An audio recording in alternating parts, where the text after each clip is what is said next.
Un manga pertinent sur le quotidien des Japonais qui approchent la trentaine, c'est ce que propose le nouveau titre qui paraît aux éditions Kana, Just Married, et je vais vous dire pourquoi dans cette vidéo j'ai beaucoup aimé cette lecture. On y va! Alors, l'avantage de suivre à la fois les parutions françaises et les parutions japonaises, c'est que notamment au niveau des parutions françaises, les éditeurs vont parfois rechercher des titres publiés il y a quelques années, aux côtés desquels on peut être passé quand on suit que les parutions quotidiennes. Et là, en l'occurrence, Just Not Married, dont le titre japonais était très différent. Je pense à Rosalis quand je vais évoquer maintenant le titre original qui est donc Ku Neru Futari Sumu Futari, ce qui en japonais englobe les mots à la fois pour manger, donc ku, qui est plutôt du langage familier, Neru pour dormir, et les deux qui vivent ensemble.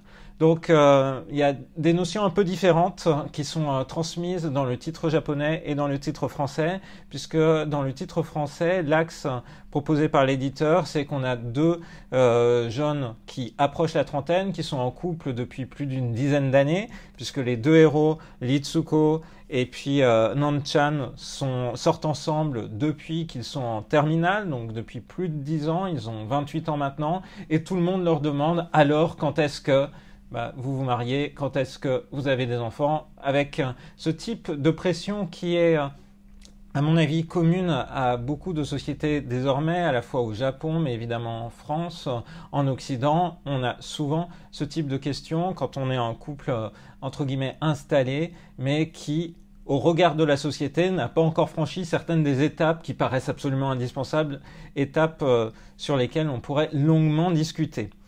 Et du coup, Just Married s'intéresse à ce quotidien de ce couple de deux individus qui se connaissent et qui vivent ensemble depuis maintenant longtemps.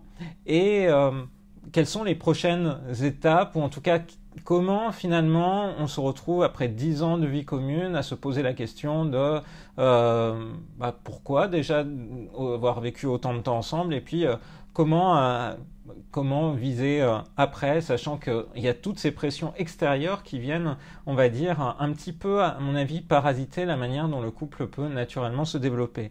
Et ce qui est intéressant avec ce titre-là, et ce focus sur les deux personnages, c'est justement qu'on voit véritablement en focalisation interne ce que chacun ressent, puisque c'est l'originalité de ce titre, c'est que chaque chapitre est décomposé avec, d'une part, le point de vue de Ritsuko, et d'autre part, le point de vue de Nan-chan, le garçon. Et à chaque fois, les chapitres, du coup, donnent à voir au lecteur la manière dont chacun perçoit et vit le quotidien et chacune des petits aléas de ce quotidien-là. Des fois, on a envie de dire au personnage « Mais parlez-vous, bon sang !» parce qu'il y a quand même beaucoup de choses qui, parfois, sont gardées au sein des individus. Je pense notamment au premier chapitre qui est assez frappant en la matière, mais du coup ça marche plutôt bien, cette mise en regard des deux points de vue.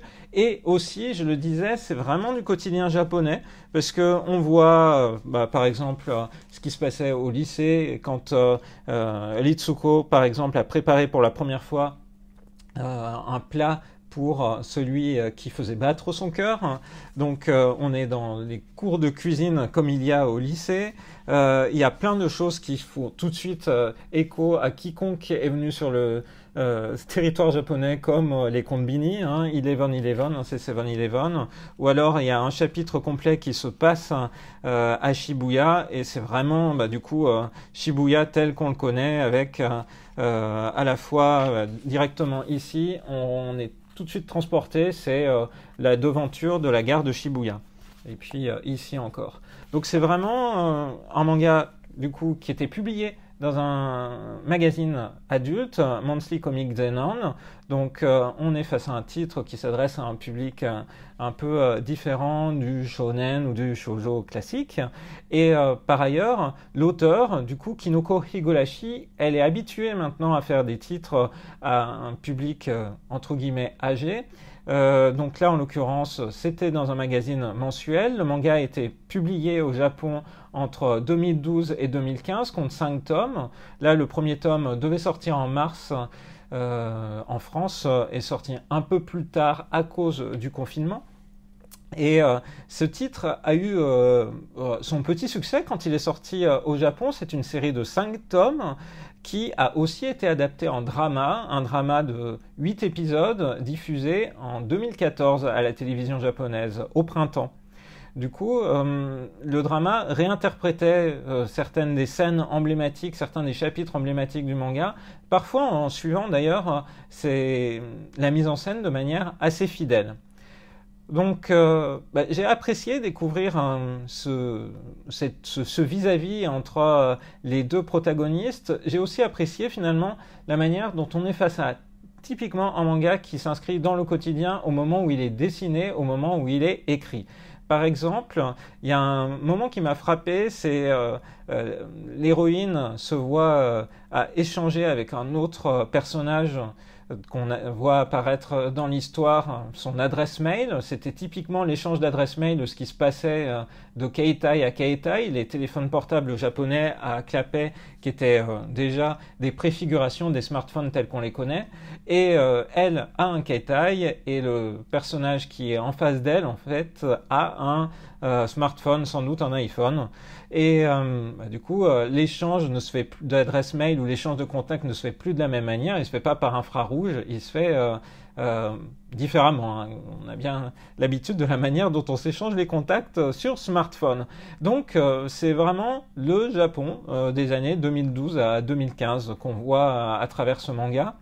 Et c'est aussi ça qui est intéressant avec la bande dessinée japonaise en général, c'est qu'elle capture la manière dont la société se questionne, évolue par rapport à certains thèmes, et là en l'occurrence par rapport à tout ce qui est le développement individuel, le développement aussi de couple dans une société qui a souvent beaucoup d'attentes, pas seulement au niveau des parents, mais évidemment au niveau de tout le maillage social.